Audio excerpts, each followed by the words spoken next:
Hey guys, my name is Lilly and today I want to make another prepping video. So since the last time I was here in this parking lot, a lot of things have changed. Yeah, back then there was the Omicron wave, and then I said, oh yeah, the pandemic will soon be over and we will soon be back to our normal lives. Which is true for some part here in Austria. So here we have less and less mandates now for the masks, for example, and slowly we are getting back to normal life. But now actually another threat has emerged, which is the war. Yeah, so I cannot really believe it that this is really happening, because we were just coming out of a pandemic and now we have a war which is really near to my place. So if I start this car now and I drive 5.5 hours into this direction, I will be at the border of Ukraine, and this is how close the Ukraine is to my country. And yeah, I'm really devastated that there's a new war now in Europe. I can't really believe it. It makes me really sad. Wow. Yeah, it's the last thing that we have needed actually after a full-on pandemic with economic crisis going on, and now we have a war. So it's really, I can't believe that this is happening. So I'm really devastated and sad. Now I know some guys want to hear a political statement from me, so the only thing that I'm saying is I'm against war. I hate it. It sucks. I think there should not be any wars on the world. So I'm for peace, and this is what I wish for. So it really sucks that there's a war now, especially because it's so close to my country, and especially because here in Europe it really affects us very much. So a lot of wheat and grain is produced in the Ukraine. They have a very fertile soil. I believe they have 30% of the entire black earth or black soil. That's how they call the soil. It's a really fertile soil, very fertile land. A lot of the grain is coming from there. A lot of the sunflower seeds and oils are coming from there. And yeah, so now we are getting less grain and less sunflower oils from this country. And we already feel it here in Austria, so the prices for bread has gone up. Also, people are now bunkering wheat flour and sunflower oil and many other products. Recently I've talked to a couple of neighbors, and they told me that they are now prepping. They started to prep because of this, okay? So usually in Austria you won't find a lot of preppers because, yeah, it was always a safe country with a lot of products. There was not a lot going on before the pandemic, so most people stopped with the prepping. But now, after the pandemic, a lot of people started again, and especially now with this situation that the war is just a couple of 100 kilometers away from our border, a lot of people are now anxious and they start to prep. So as a result of this, the sunflower oil is out in Spain and in other countries. Here in Austria you also have troubles finding it, and also the wheat flour is very often sold out. And of course it depends in what stores you go, so it might happen that you will still find enough of those products in some stores, but in other stores it's sold out, and other products too. Yeah, so this is the situation. So today I'm standing in the parking lot of another store that I like to go to, and today I want to get some more preps. But I don't want to buy sunflower oil and wheat because I already have those at home.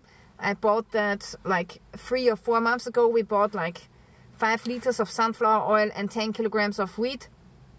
So I'm not going to yeah, buy these products today, especially if I know that these products are soon to be sold out. So I rather want other people to have the products to make sure that the food is evenly distributed. And that's one important rule when you are a prepper. So it's important that you prep ahead, so that in case that there is a shortage, that you don't have to get these products anymore. So I already have those products at home, and this way I'm not adding to the shortage anymore. So when you want to start prepping, I always say that start with small amounts of food, okay? Don't go to the store and buy like foods and drinks for $5,000. That's not good, okay? So start with just adding 1 can of beans more, or 1, I don't know, pack of pickled peppers more, and do it slowly. So this is better for the entire market, for the people, and for yourself too, because if you buy too many things at once, then it will also go off at once, and that's not good for your storage at home. So it's better if you just add little by little to your storage at home. Okay, so today we are here in the parking lot, and yeah, I want to drive to the store now. And also, before we enter the store, I want to show you the prices of diesel and gas. Okay, here you can see that the diesel price is 1.89 euros per liter, and the gas price, which is called Super, is 1.79 euros per liter. So that's the first time that diesel is more expensive than Super. I've never seen this before.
Okay guys, I'm back in the car. As you just saw, I only got some water because I have all of my other preps that I need, so water is important, and we were out of water, and that's why I got 8 more packs. And also I got 2 more of these stainless steel pots here. I want to use them for cooking, but also I can make a Berkey water filter out of this.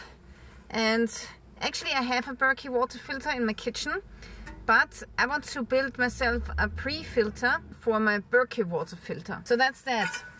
Now when I went into the store, I saw that they still have enough of wheat flour and other flour left, but I noticed that there's less than the last times when I was here, and the same goes for sunflower oil. So there's still some sunflower oil in stock, but it's not as much as it was a couple of weeks ago. And this store here is a little bit different because actually only people with a company can go and shop in the store. So I believe that here they have more stock left than, for example, in the smaller stores around here in Austria. So now I want to drive home, and I want to show you my newest prep that I have in my vegetables garden.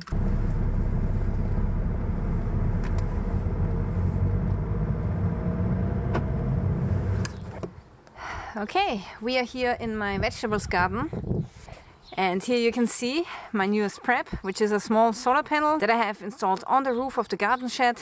The cables are coming down here into this box.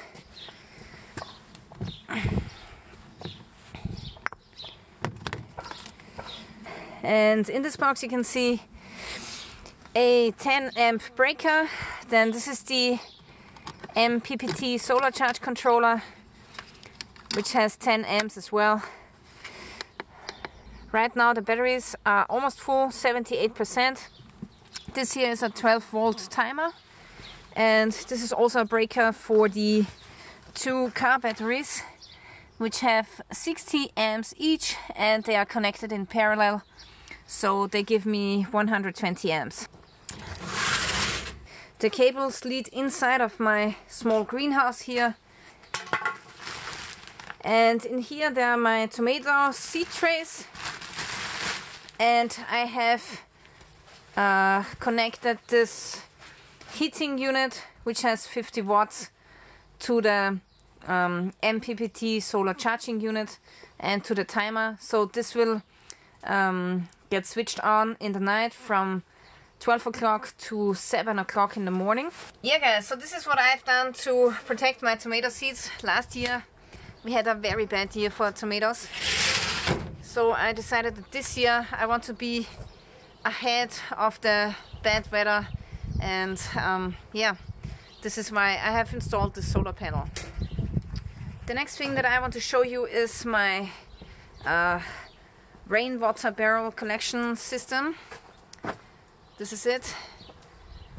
Right now I don't use it because it's still too cold and it's freezing in the night.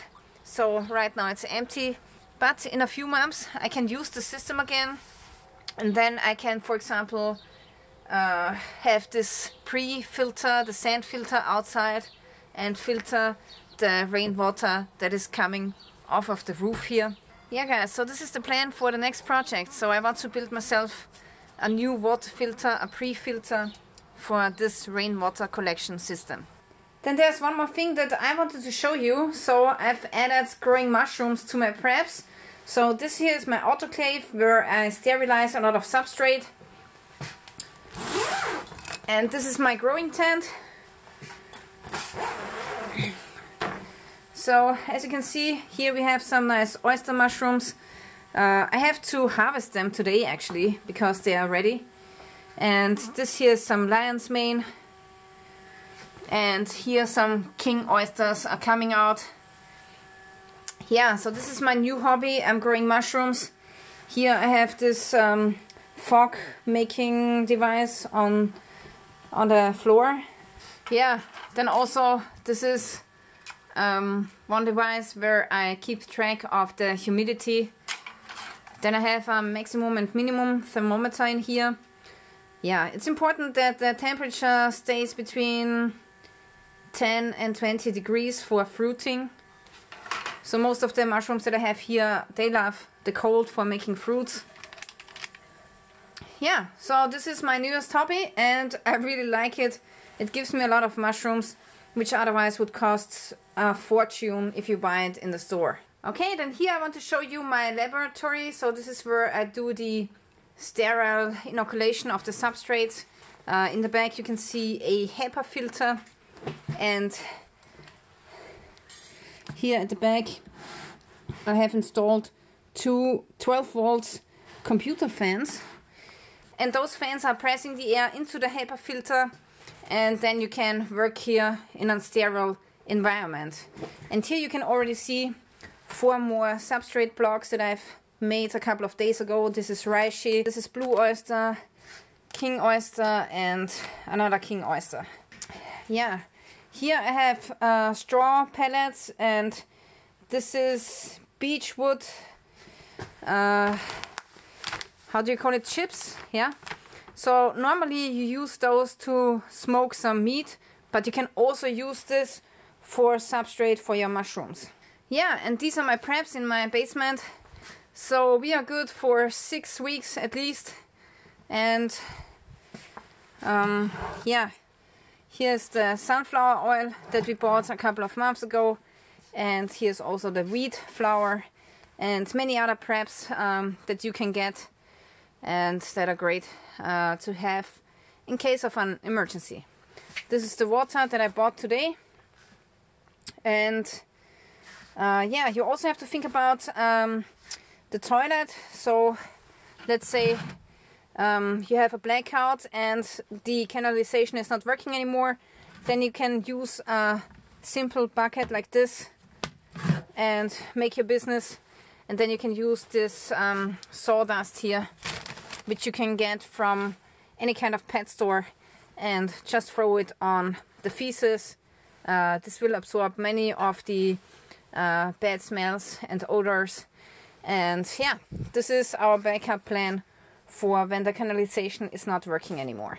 Okay guys, so this is the end of the video. I really want to encourage everybody that you start preparing, because you never know what's coming, and you don't want to be caught off guard. So make sure that you have at least foods and drinks for 3 weeks at home, that would be great. That would be really awesome, in fact. So make sure that you prepare yourself and your family. Stay tuned till next time.